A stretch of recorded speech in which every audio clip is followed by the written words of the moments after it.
theyeshiva.net.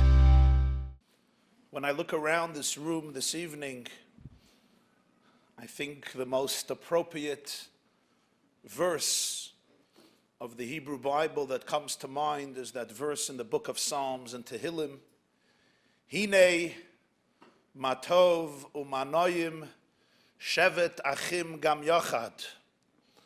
How good and how sweet, how pleasant when brothers and sisters sit together in unison. Note the choice of words. Matov umanoyim. How good and how pleasant. You know, friends, the two don't always come together. Some things are good. They're not necessarily pleasant. Some things are pleasant. They're not necessarily good. For example, potato chips. Cheese danishes. Lasagna. In my opinion, naim, delicious. Is it good? Ask your nutritionist, the angel of death. Some things are good. Kale, spinach, soy kernels, wheatgrass, juicing wheatgrass, $20 an ounce. They do it in Toronto too? Yeah. It's very good, but delicious? Please. There are very few things in life that you could say they're good and they're delicious. Hine matov umanoyim. And one of them is shevet achim gam yachad. When brothers and sisters sit together. Why is it such a big deal? Because nobody fights like family. Nobody loves each other like family. Nobody kills each other like family. So King David, who had his own experience of strife in a family, just read through the Tanakh and you'll see what went on over there. Between Avshalom and Amnon and Tamar and Solomon. It was Lebedik and Freilich, as they say. It was pretty hectic, that family. He is the one who can claim and maintain. It's good and it's also delicious. It feels good. It's pleasant. The great Jewish masters ask the following question. What's the difference between adults and children? Some people say adults are mature, children are immature, but you and I know that's a lie. Most children I know are more mature than most adults I know. One of the differences is adults don't forgive grudges easily. Children do, right? When was the last time your child told you, Mommy, I hate you. Tati, I don't want you to be my daddy anymore, and you're not having a part in my birthday celebration and no part in my birthday cake, to the dismay of daddy. But 12 minutes later, your cute little angelic terrorist suddenly is your best friend, especially if you give them a lollipop or some cotton candy or a cone of ice cream. 12 minutes later, the grudge is over. What about an adult? An adult tells you, I'm never talking to you again. I'm erasing you from my telephone, from my iPhone. And 12 years later, you still won't be invited to a bar mitzvah, a bat mitzvah, a wedding. We adults know how to harbor grudges for weeks, months, years. Some of us who are really good at it, decades, and if we would live long enough, centuries. Why is it? Why do children forgo grudges easily and adults hold on to grudges? My dear friends, open your hearts. One of the beautiful insights of one of the great spiritual masters is this. He says the difference between adults and children is adults choose being right over being happy. Children choose being happy over being right. For adults, it's sometimes much more important to be right. I'm going to be miserable, but I'm going to be right. So when you tell this adult, maybe you call this person, maybe you make up, maybe you meet for coffee, maybe you send an email, maybe you send a letter, maybe you reconcile. You're crazy? They might think that is an admission of guilt on my behalf. Never! I'll be miserable, I'll be anxious, I'll be stressed out, but I'm going to be right. Children choose being happy over being right. Relationships, camaraderie, love, trust, they create happiness. Matoiv umanoyim. They're delicious, they're good. Even if you disagree, but they're good, they're geschmack, they're delightful. Children don't have time to be right. They're busy being happy. And every person, adults especially, has to decide every day in life, what's more important for me? To be right or to be happy? And when I look around today, take in this scene, because what I see from this vantage point, maybe in the back is a different perspective. I see every conceivable type of Jew here in this room. Jews from different walks of life, different backgrounds, different persuasions, different experiences, different vantage points, Weltanschauungs and perspectives, came here this evening.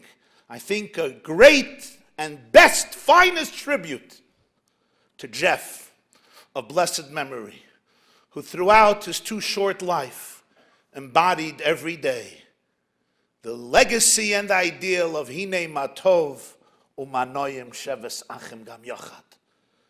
When it comes to commemorating his legacy, his memory, his soul, every single type of Jew is in this room. Take it in. It's good and it's delicious.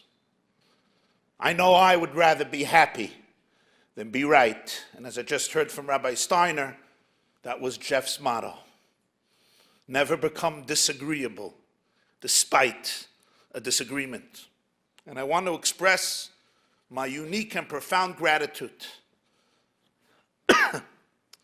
to Lisa and to the beloved children, to Reb Shraga, Jonas, to Emily, Chaya, Jocelyn, and the entire family, and all of the friends and relatives who have gathered here, for giving me the privilege of attending such a special evening in tribute to such an unforgettable soul, and the rabbis and rebbitzins who were so close to Jeff and continue this special relationship with Jeff's beloved family, for giving me the privilege of being here.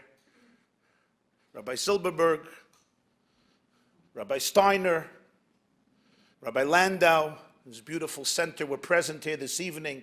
I really thank you for this great privilege. You know, my friends, in the Hebrew language, there's something very curious, and that is the way we greet each other. In English, you say, hi, how are you, good evening. In Hebrew, there's something unique. I say to you, Shalom Aleichem, which means peace unto you. And the response is, Aleichem Shalom. Unto you peace, which is strange. Why don't we reciprocate in kind? I mean, imagine we would do this in English. Good evening, and you would say evening good. How are you? You are how? What's up? Up what's? You say this guy needs serious help. And yet in Hebrew we do this constantly. Shalom Aleichem, Aleichem Shalom. And nobody utters a but. This is strange. Interesting question. No, you never thought of it, right? You expect the Hebrew language to be a bissel, okay. I see your opinion on the Jewish people. So I heard this myself from the Lubavitcher Rebbe in 1984, 85, at a gathering at a Fabrengen, and he had a very good sense of humor. And the Rebbe said the reason is because when Jews meet, even before they engage in the conversation, the first thing is they have to disagree. So I say to you, Shalom Aleichem, and you say, no, whoa, you got it all wrong. It's the exact opposite. It's Aleichem Shalom. Once we establish that we are in an argument, now we're good to go. You know, there's this fellow, a Kabbalist, you may have heard of him, Jackie Mason. He's the guy who repeats most of my jokes. So I once heard from him that when two Jews meet, if within the first 3 minutes they don't establish a family connection, one of them is not Jewish. You know how it is, right? Your mother-in-law's third cousin, twice removed from the fourth marriage, was my brother-in-law's previous wife. What one of those? But there's always a connection on planes and on trains, wherever you go. I would add that if two Jews meet and within 4 minutes they don't get into an argument, one of them is probably not Jewish. If you're Jewish, it's Shalom Aleichem, Aleichem Shalom. I once heard from the late Elie Wiesel, who said, we Jews, we just like arguing. It's part of our culture. It's interwoven in the very fabric of Jewish chemistry from time immemorial. It's just, he says, we're a sophisticated people. We give our fighting sophisticated names. We fight with the world and we call it sociology. We fight with God, we call it theology. Then we fight with ourselves, we call it psychology. In fact, if you'll go through the book of Genesis, you will see that one of the major themes of the book of Genesis is sibling rivalry, constantly in every generation. The only difference is it starts off with murder, and it ends off a little more benign. And that's the hope that the Bible is trying to teach us and impart to us. Starts off with the first two brothers who ever lived, Cain and Abel. Cain ends up murdering his own brother. But the next generation, you have Noah's 3 sons, and one of them is cursed. And then Isaac and Ishmael, they're 2 brothers, and one of them is expelled. And then Jacob and Esau wants to kill Jacob, and he has to run away. And then Joseph and his brothers, and they throw him into a pit and sell him into slavery. So the whole Genesis is basically how siblings just don't know how to get along. The hope is it starts off with murder. And at the end, Joseph forgives his brothers. And only after we learn forgiveness can we become a people in the book of Exodus. And this remains one of our great challenges, our great callings, our great missions. And Lisa, God bless her, chose this wonderful theme for me this evening. It wasn't my choice, it was her choice. Inspired certainly by her husband's soul and oomph and passion. How do we build bridges? How do we build bridges between people of different point of views, of different persuasions, of different backgrounds? It's a challenging topic, but it's a critical topic. And I think first and foremost we have to talk about what we all agree on. Anything? Usually in kosher restaurants, the waiter goes from table to table and asks one question. Is anything all right? But that's a question, do we agree on anything? Let's face it, Jews are a restless people, and part of our restlessness is expressed in disputations and conflicts. And it's not always bad. The entire culture of Judaism thrives on it. Anyone who ever opened up one folio, one page of Mishnah and Talmud that Shraga just concluded, it is filled with debates for the sake of heaven, debates of people who are seeking truth, who are trying to undercover truth, and no two approaches are ever the same, no two minds are the same, says the Mishnah tractate, Sanhedrin 37, no two brains think alike, and therefore the search of truth always encompasses different opinions, different perspectives, upon which the Talmud says in Eruvin 13, Elu ve'elu divrei Elokim chayim, these and these are both the words of the living God. But it's a fact, Jews are a restless people, and it's expressed in so many different ways, including debates, which is why I travel a lot. I love Jews, but I don't like traveling with Jews on an airplane. Because they don't sit. You remember Tower Air? You remember Tower Air, Olav Shalom? There was an airline of blessed memory. Yeah. So they once landed in Israel. It was New Year's season. So the captain gets on the mic. He said, I want to welcome everybody to Ben Gurion Airport in Tel Aviv. To all those who are sitting, Happy New Year. To all those who are standing, Happy Hanukkah.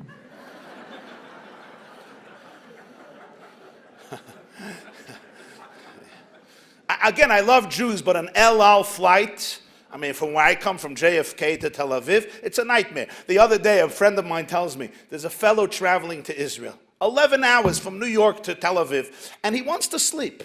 You know, you go on a plane, you want to sleep. It's hard to sleep at home. It's hard to sleep in shul.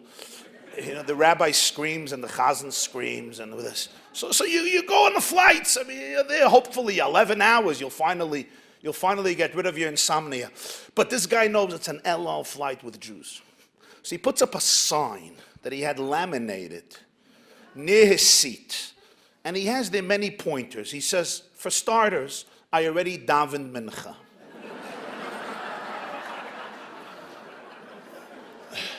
I also daven Ma'ariv. I am not interested in davening Shachris. I don't have Tylenol.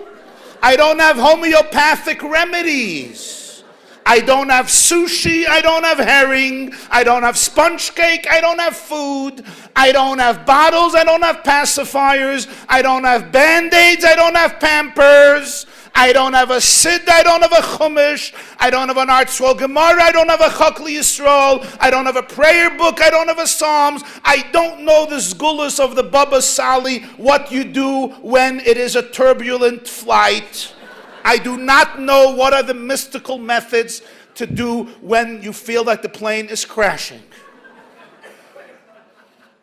He was certain that for 11 hours he will have serenity. But within 5 minutes, somebody is shoving him in his ribs, you know? It's not just like tapping you on your shoulder. It's like mamash in your ribs. Excuse me. He wakes up. Read the sign. I read the sign already. Read it again. I read it twice. Read it a third time. He reads it a third time. It's none of these issues. He says, what do you want? He says, I'm collecting tzedakah for the Vishnitza Cheder. Okay. You gotta love them. You gotta love them, my friends. But I just got it. But here's the question. Is there anything we agree on? Good question. I'll let you think about it as I take a flight.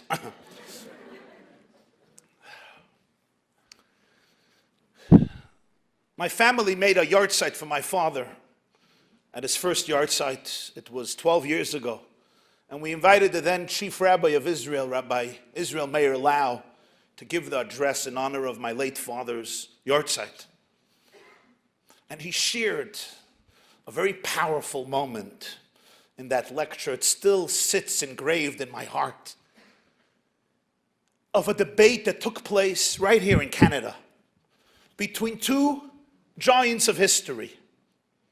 One was a professor by the name of Arnold Toynbee, the famous British historian, and the other one was the Israeli ambassador to Canada at the time, Rabbi Dr. Jacob Herzog, who was a son of the second chief rabbi of Israel, Rabbi Yitzchak Isaac Halevi Herzog, who was a brother of the president of Israel, Chaim Herzog. Send him my love. His nephew Buzi just became the head of the Jewish agency, the Sochnut. He was a student of Reb Isser Zalman Meltzer, the author of Evan Ha'azel on the Rambam, the student of Reb Chaim Soloveitchik, a prolific writer and author. Also passed away very young, wrote a book, The Nation That Stands Alone, Hey Am Levadad Yishkan, and he represented Israel in Canada, and they had a debate in McGill University in Montreal in the late 50s, I think it was 1959.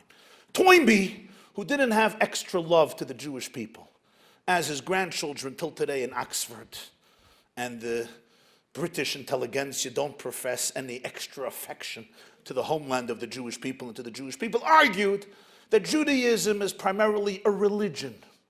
It's a culture. It's not a nationality. Jews are not a nation, and therefore they're not entitled to a homeland. There are Canadian Jews, and there are American Jews. There are Australian Jews and Russian Jews, Italian Jews and French Jews.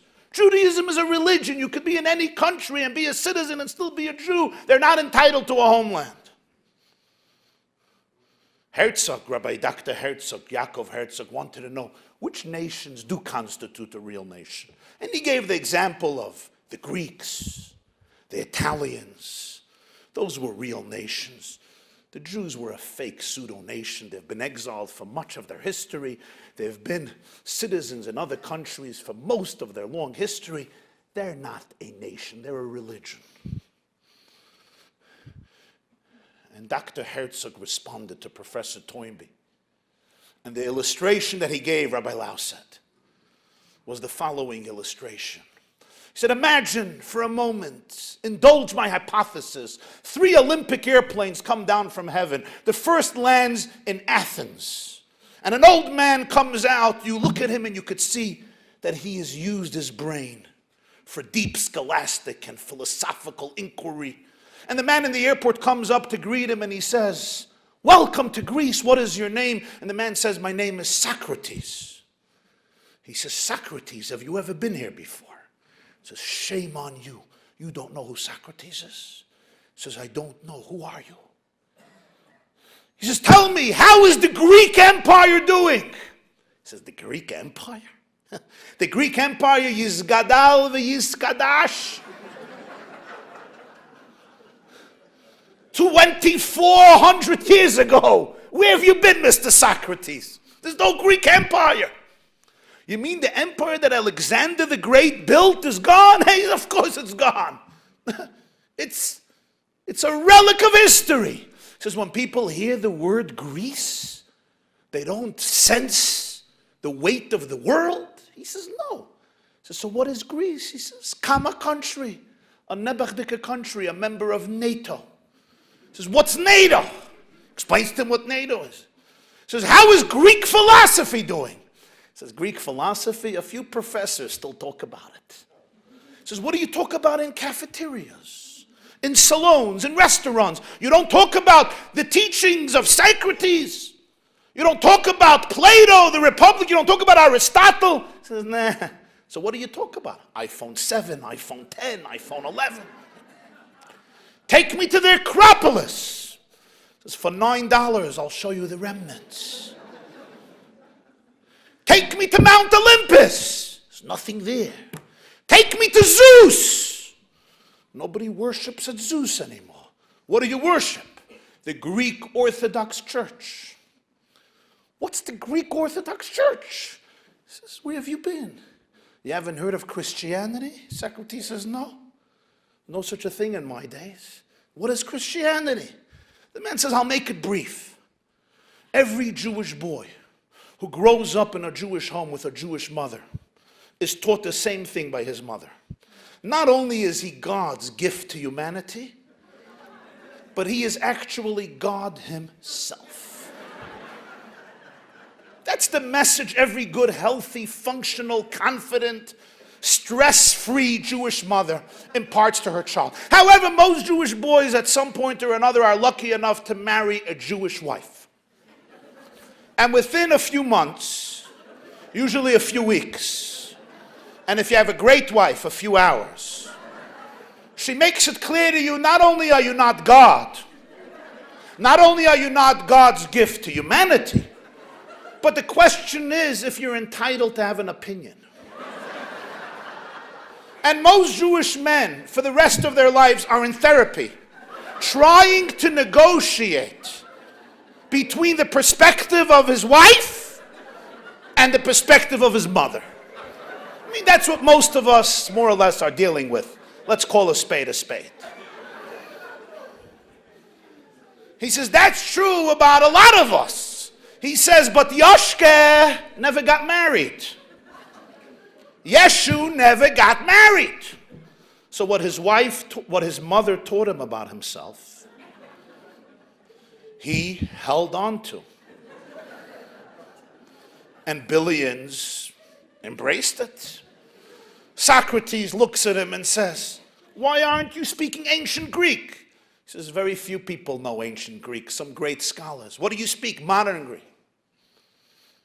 Socrates looks at him and says, this is not my Athens. Bye-bye. And he leaves. A second airplane lands in Rome. A man emerges, wounds on his chest. You could see he's a great statesman. Person in the airport comes up to greet him and says, welcome to Rome. What is your name? The man says, Julius Caesar. He says, from the Caesar salad. He says, you moron. In my days, you could have been beheaded for such a comment. Tell me, how is the Roman Empire doing? He says, the Roman Empire? It's gone, obsolete. Call the Chevra Kadisha. 1700 years, tribute to your friend Constantine. There's no Roman Empire. He says, you mean when people hear the word Rome, dread doesn't set into their hearts? He says, no. So what are we? You're a city in Italy. What's Italy? A member of NATO. Take me to the Colosseum. For $8, I'll take you to the remnants. Take me to my gladiators. For $9, I'll show you the excavations. Take me to the Senate and the steps of the Senate where I uttered those fateful words, Et tu, Brute, then Caesar falls. He says, friend, there's no Senate and no steps of the Senate. Take me to Jupiter. Nobody worships at Jupiter anymore. What do you worship? We have the Vatican. Caesar says, what's the Vatican? He says, Catholicism. He says, what's Catholicism? The Pope. What's the Pope? Who's the Pope? He says, you don't know about the Pope?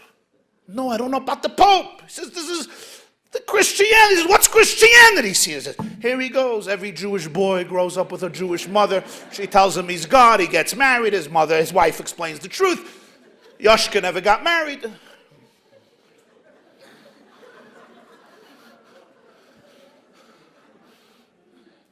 Julius Caesar says to him, why don't you speak Latin? Why are you speaking Italian? He says, who speaks Latin? A few professors speak Latin. Very few people speak Latin. He says, what are you guys known for? He says, pizza and pasta. Julius Caesar looks at him and says, this is not my Rome. I'm out of here. Bye-bye. He leaves. A third airplane lands in Tel Aviv, in the Ben Gurion airport. An old man comes out of the plane and somebody in the airport comes up and says two words, Shalom Aleichem. And he responds, Aleichem Shalom. And the man in the airport says, Ma Shimcha, what is your name? And the old man says, my name is Moshe. My name is Moses. And the man in the airport says, hey, Gamani Moshe! Ami Moshe, mi Tbilisi, Georgia. I made Aliyah 7 months ago. They already ripped me off. And by the way, I'm looking for a loan and an investor. Maybe you can help me. I'm starting a multi-billion-dollar company. If you come in with me now, you'll make good money. And if not, I need a loan also.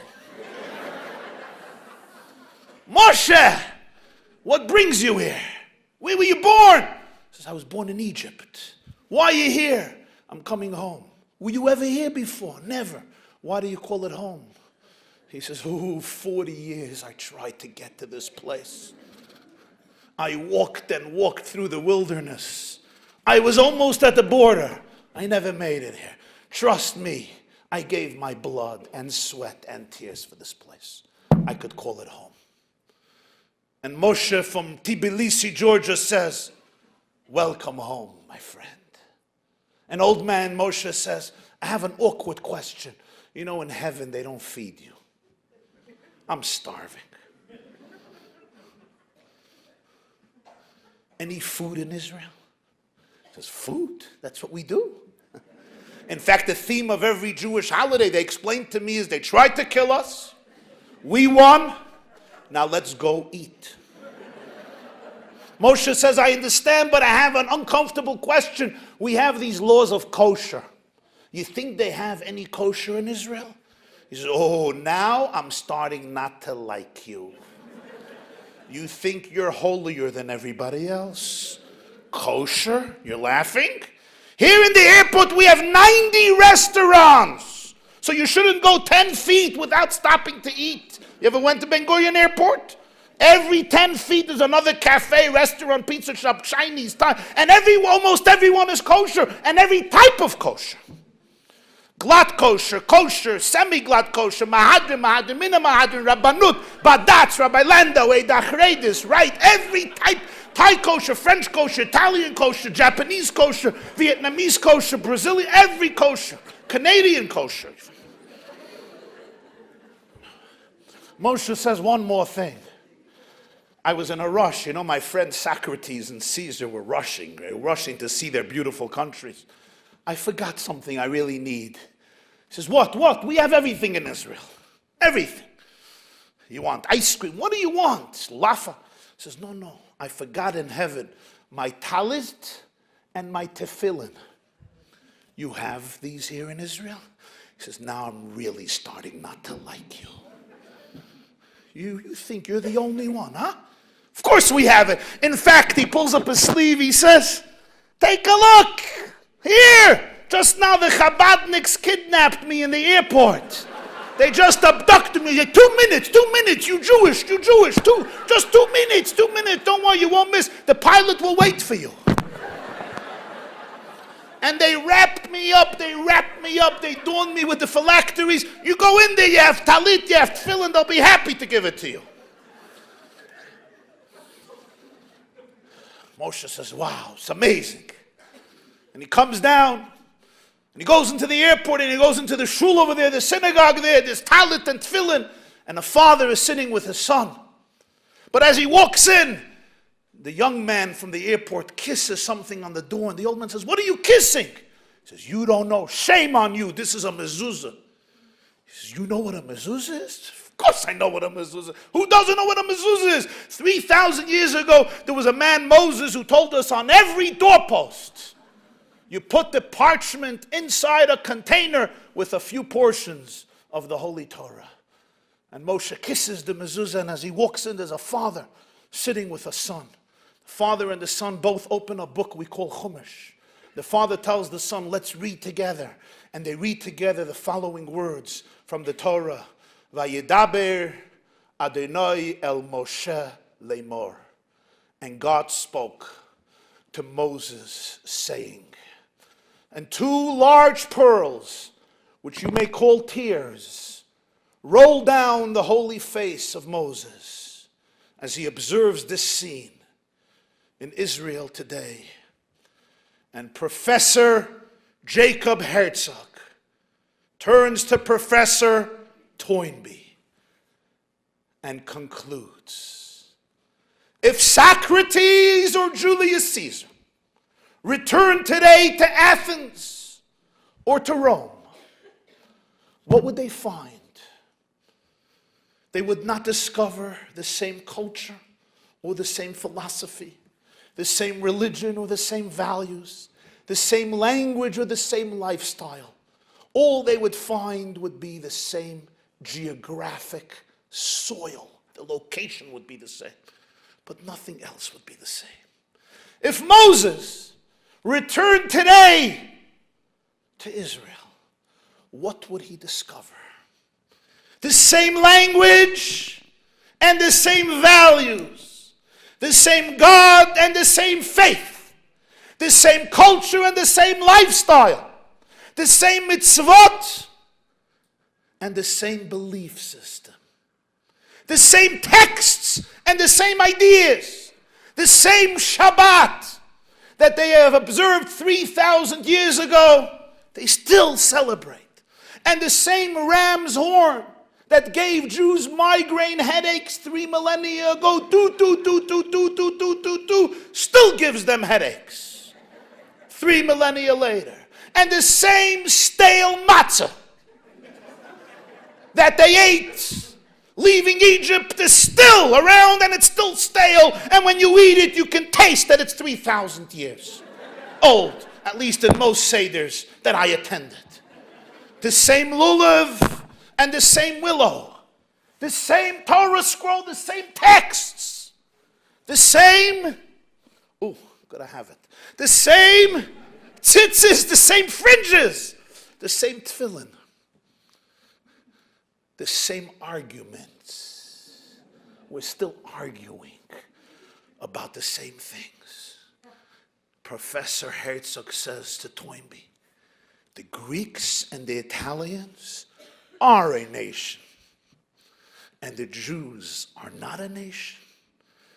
Greece is the homeland of the Greeks. Italy is the homeland of the Italians.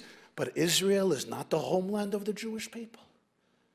Professor Toynbee, if the Jewish people don't constitute a nation, what does constitute a people, a nation?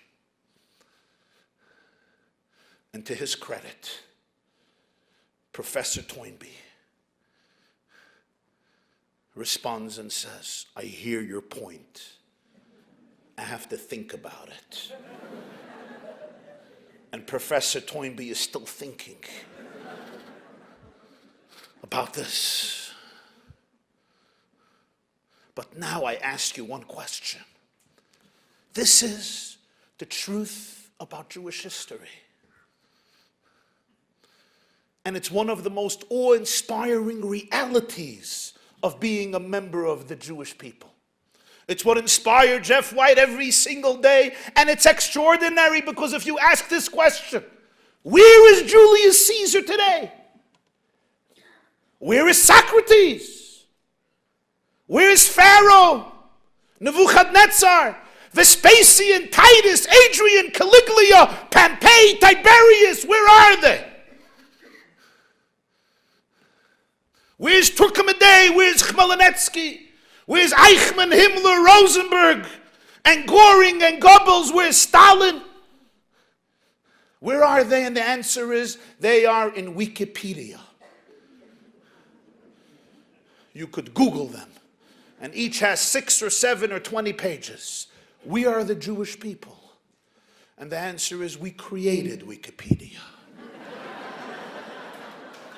And if you want, and you can edit them. You can go to Pharaoh and edit him. You can go to Haman and edit him. And not only edit him, but even turn him into something edible and delicious. We took Haman and we turned him into a Hamantash. We took Antiochus and we turned him into a latke.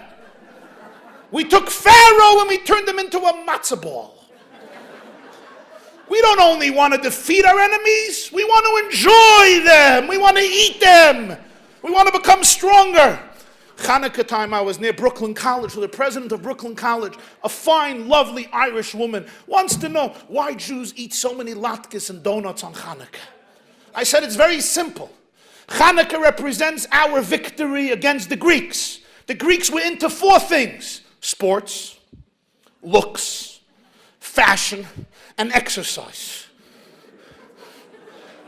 Hence, we make sure to eat an infinite amount of latkes and donuts so that we never ever look like them.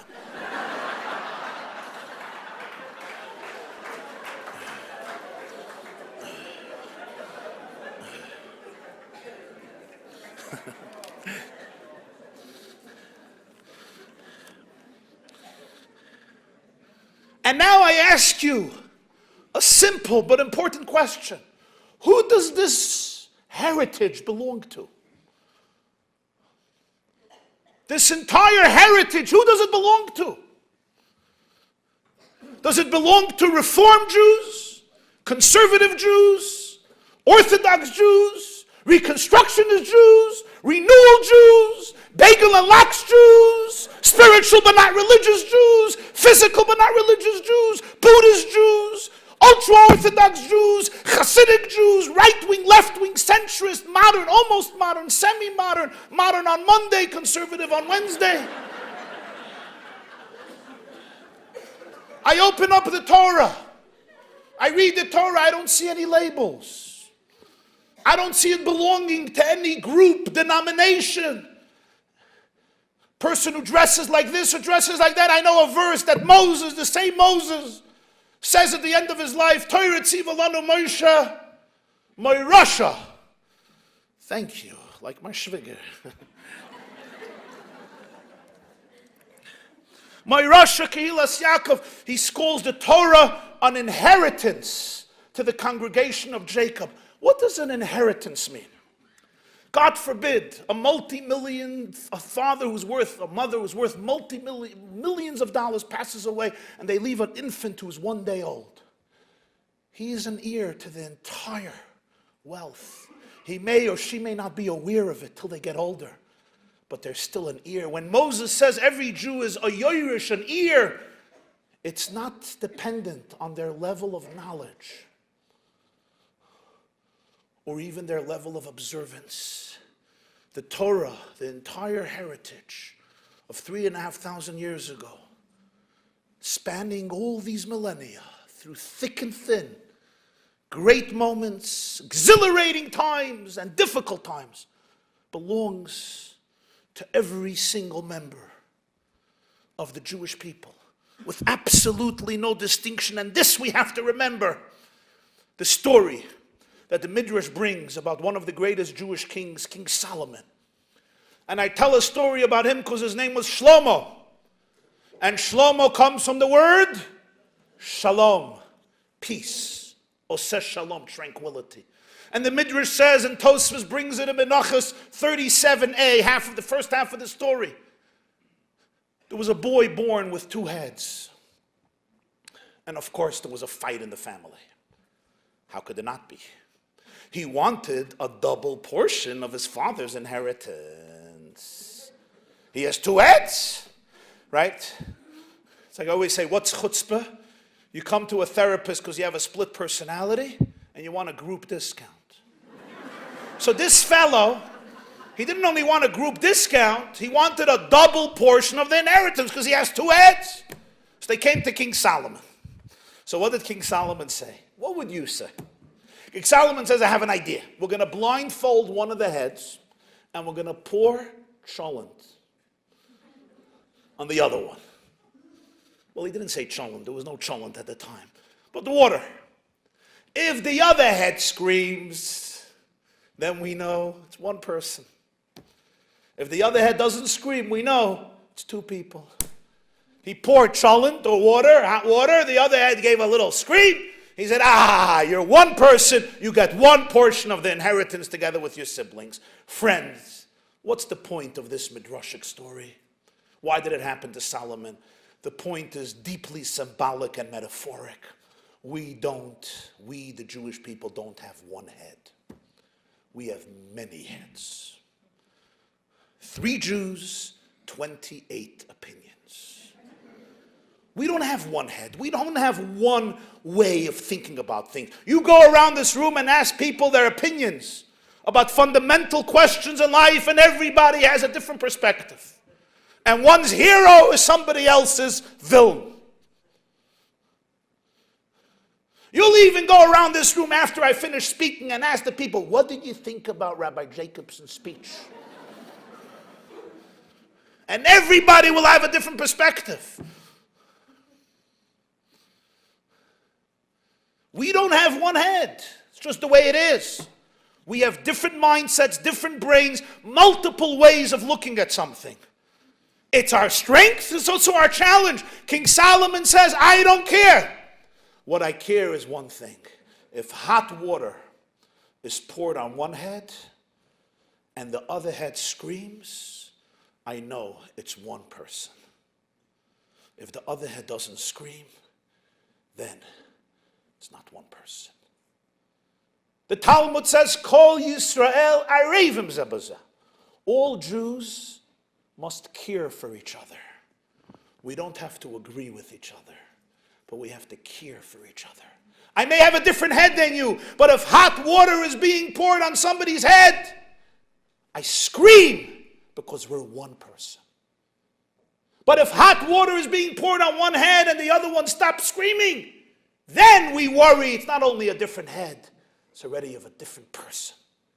We are one large extended family. There's a difference between family and friends. You get into a fight with your friend, and tomorrow morning you may cease to be friends. It happens sadly all the time. Not with Jeff, but with some other people. What about family? You get into an argument with your brother, with your sister, with your sister-in-law, with your brother-in-law, with your child, with your uncle. Tomorrow morning, you're not family anymore. You're always family. We are family. And because we're family, we can disagree. But we always have to care for each other. Always have to be sensitive to each other. Always have to be empathetic to each other. You know, I'm going to tell you a beautiful insight. Not far from here, Montreal was once visited many years ago by one of the great scholars and Rosh Yeshivas.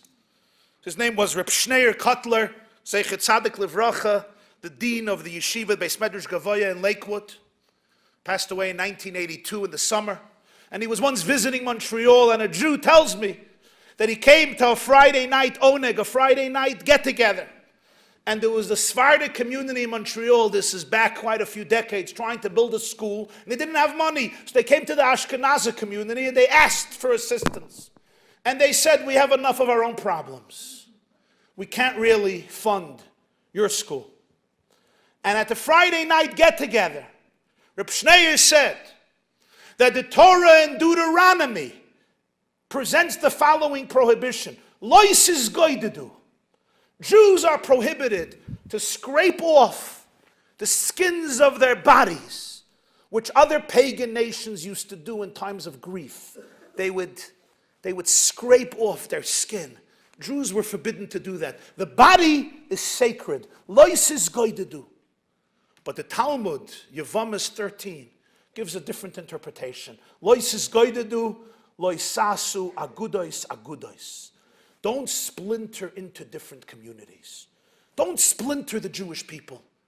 Ask the commentators. Usually, when the Talmud gives a commentary on a verse, it has to have some thematic connection with the literal meaning. But here, the literal meaning and the Talmudic interpretation are so remote. The literal meaning means don't scrape off your skin. The Talmudic meaning is don't splinter up into groups. What's the connection? And he responded and he said, it's really the same thing. When Jews splinter, you know what it's like? It's like when I scrape off skin from my body. Because the Jewish people are one extended, large organism. And when I look at you and I say, you and I will never get along. You are my enemy. I loathe you. I despise you. Out. I'm not talking to you. I'm not listening to you. It's like I'm scraping off skin of my own body. I'm amputating, God forbid, a piece of myself. Lois is going to do. Why? Because the Jewish people are really one. You know who put it best? Herb Brooks. Herb Brooks was the legendary coach of the U.S. ice hockey team, who managed to win the Soviets in the Olympics of 1980. Anybody remembers? Okay, good. The Soviets were unbeatable. On ice hockey, they have won 6 Olympics consecutively.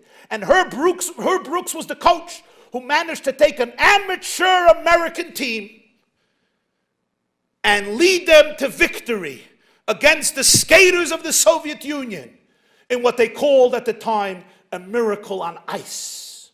And I once heard one of the players explaining how Mr. Brooks got them to do this. He said he took a team, we were divisive, we were fragmented, we were disintegrated, we didn't get along with each other, we didn't like each other, and he trained us again and again, and we had to practice over and over, and one night, he wouldn't let us go, and our feet could not bear it anymore, and then he said, do it again. And one of us turned to him and said, Coach, when are you going to let us go home? And he looked us in the eyes and he says, my teammates, I will let you go home when you guys realize that the name on the front of the jersey is more important than the name on the back of the jersey. Only then will I let you go home. And the player said, we got it. The name on the back of the sweater is important. It's your individual name. But to be a team, the name on the front of the sweater is equally, and in that case, more important. When you will realize the power of that name on the front of the sweater, you'll become a team. He turned them into a team and he led them to victory. We have been a team that has been hunted down, and not in sports. I wish it was in sports. By every empire and by every conceivable mighty empire throughout history. What has been our power? The name in the front of the jersey. As important as the name in the back of the jersey. Hine matov umanayim shevet achim gam yochad. Not long ago, somebody published in Israel very moving video. There's this elderly man waiting for a bus at a bus station. And near him there's a youngster with earphones in his ears listening to really, really intense rap music.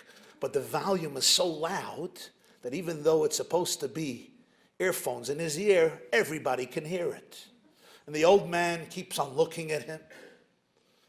And finally, the old man takes out a candy to eat, waiting for the bus, and he offers it to this young Israeli. And he says, brother, achi, would you like a candy? And the one listening to the rap music looks at him and says, why do you call me your brother? Why do you call me your brother? He says, we're brothers. He says, we're not brothers. He says, why do you say that? He says, you are a religious fanatic. You're a madman. You're a nut job. I'm an open-minded, progressive, modern human being. We're not brothers. The old man looks at him and says, we're also not wearing the same hat. Brothers could wear different hats and be brothers. He says, no, no, no. Did you ever eat a cheeseburger in your life? As he hesitates to answer, he says, you see, I eat shrimp, I eat lobster, I eat pork, I eat cheeseburgers. If you're my brother, come and eat with me cheeseburgers. He says, we can have disagreements and still be brothers. And that's when this youngster pulls up his sleeve and says, no, some disagreements sever the relationship. And he shows him this huge tattoo on his arm of a rifle, a gun. And he says, I may be buried in Har Herzl with my comrades, the soldiers who fight for this country, but people like you don't think I deserve to be buried in a Jewish cemetery because of these tattoos on my skin. And at that moment, the elderly Jew pulls up his sleeve and says, I also have a tattoo. And he shows him the numbers engraved in his arm. And he turns to this young man and he says, I want to tell you something. Hayali Moreh. I had a teacher. He was a very good teacher. He was a very skilled teacher. And he taught me that we're brothers. And the young rapper looks at him and says, who was this teacher? And he says, this teacher's name was Adolf Hitler. He taught me in those camps where I was given this number in my arm, that you and I are brothers. And you can see the anxiety, the tension, the animosity melting. Because this young man was reminded what you and I, and all of us, and all the Jewish people have to be reminded. And that is, God chose the entire Jewish people, not one group. God didn't choose one group or another group. We are Jews as one entire nation. And if you don't believe me, ask those who hate us. Ask the anti-Semites throughout history. They never discriminated. Hitler didn't hate the Jews who were dressed a certain way, who lived a certain way, who behaved a certain way, any more than he hated that little child who professed no faith, who wasn't practicing any Judaism, because he understood that deep truth that a Jew is a Jew is a Jew, and evil is allergic to holiness and goodness, and that holiness is embedded in the soul of every single Jew. Yes, he understood that we're brothers, we're sisters. Hine matov umanayim sheves achim gam yochad. But for this, we have to always hold in mind that second story of the man who was given the name Peace, Shlomo, King Solomon. You all know the story from the book of Kings. What is it, chapter 3 or 4, 5? The two women who come with the children. And each mother says, my child, there were two women who gave birth. One of them inadvertently slept on her baby and the baby died. And she took the other baby. And they come to King Solomon. And one baby is dead and one baby is alive. And each woman says, the living one is my baby. One says, this is my baby. And the other one says, no, that's not the case. The living baby was stolen from me. What do you do? And what does Shlomo HaMelech say? Bring a knife. Let's cut the baby in two. And at that moment, one woman says, no, no, no, no, no, no. Let her have the baby. Don't kill the baby. And the other one says, no, good idea. And King Solomon says, we know who the real mother is. But I ask you a question. What type of verdict is this, to take a baby and cut a baby into two? Who ever heard of such a royal verdict? And I want to ask another question. How stupid did the liar have to be to say, yeah, cut the baby into two? Gamli gamloch, brilliant idea. You're giving yourself up. Good questions, no? Friends, I'll tell you one interpretation. We once heard from the Lubavitcher Rebbe of blessed memory. Every story in the Bible is also metaphoric, it's also symbolic. Sometimes we argue about a child. We argue about something that is so precious. It's so precious to us. And you know what happens in the argument? I want to win. And you know what you want to do? You want to win. And you know what happens as a result? That which is so precious to us gets destroyed in the process. How many couples do this? In their legitimate arguments and fights with each other, they often destroy that which they both love most, their children. They use their children as missiles in a fight. But it's not only married couples, we do it to each other. I'm arguing with you. I think I'm right. You think you're right. All I want is to win. All you want is to win. But the real mother stops and says, victory should never be your objective. You know why? If my objective is to win, what do I create? I create within you the desire to win over me. Quid pro quo, I win, you win, I win, you win, and we both lose at the end. That's how human psychology works. The real mother says, think about the baby. Always think about the baby. Or in our context, it means when you're debating, when you're arguing, when you're disagreeing, think what is better for the Jewish people. What is better for peace? What is better for love? What is better for our children? What is better for our true values to maintain a relationship? Disagree. But don't let it bring you to a place where the child gets cut. Because then everybody loses that which they love most. And let's face it, it's not always easy. Because sometimes I want to be right. I don't want to be happy. King Solomon tells us, you know how you know who a real mother is? You know a real mother, the person who's ready to stop and say, I will not let this harm the child.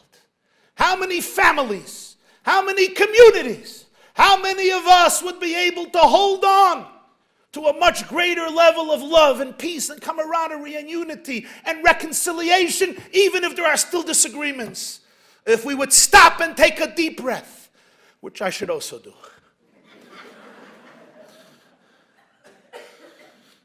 And ask, what does the baby need?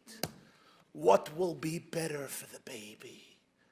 Not what will satisfy and pacify my external ego at this moment. My dearest, holiest brothers and sisters, dear friends, the Baal Shem Tov once said, when somebody passes away, there are three things to do.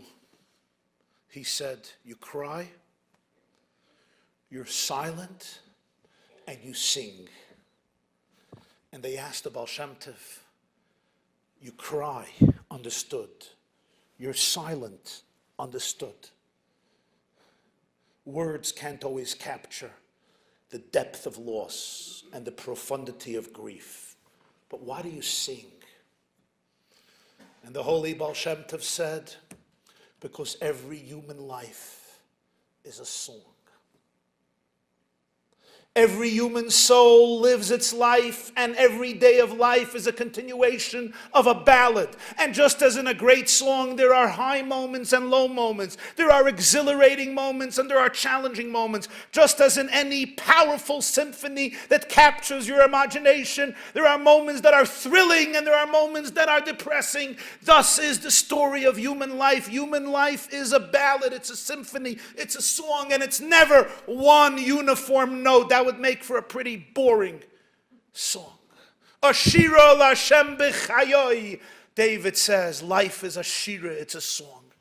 And when somebody passes away, the Baal Shem Tov said, we sing in order to make sure that their song is not interrupted, in order to make sure that their song continues. As we are all here this evening, hundreds and hundreds or 1,000 Jews or more, b'li ayin hara, brothers and sisters sitting as one, we cry for the loss of such a great soul, such a light to the world, such a light to the Jewish community, such a light to the community of Guelph, to all of Ontario, to all of Canada, to all of Toronto, to all of Canada. An email yesterday, somebody writes to me an email, they heard I was coming here to honor Jeff. And somebody writes this to me, Jeff visited their synagogue. And he prayed there. And he left a little modest donation. He went in for a prayer and he left a little modest donation.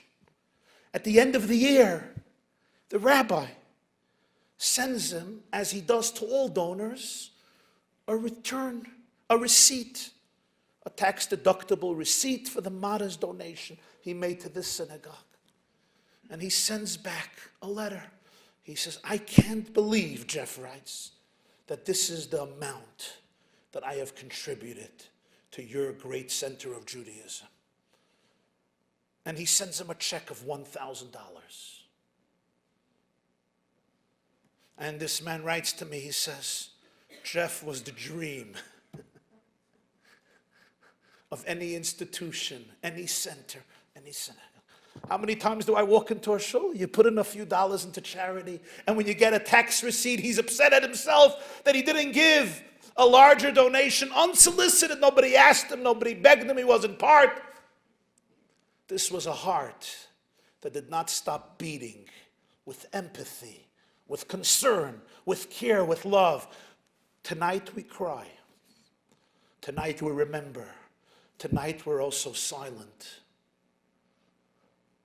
But I think the most important thing tonight is to sing, to continue the song of Jeff, to make sure that his song, the melody, the light, the vitality, the oomph, the passion, the creativity, the love, the empathy, the caring, the unity, the dedication, and the unwavering commitment and selflessness that embodied his life and his family's life will not get interrupted, because we, each and every one of us, will continue his song, the song of Matoiv u'Manoyim, Shevet Achim Gam Yochad.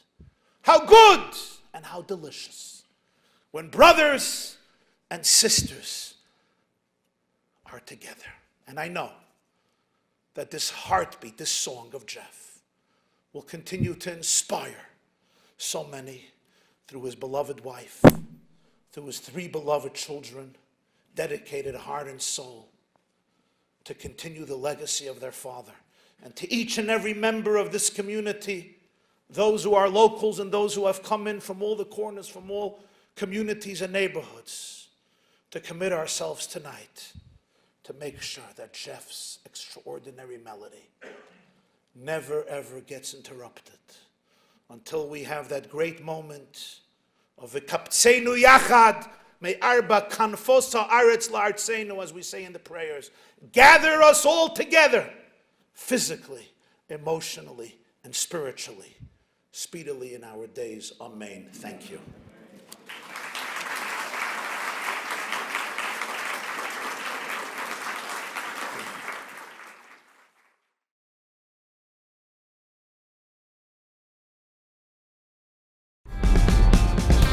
This class is brought to you by theyeshiva.net. Please help us continue the classes.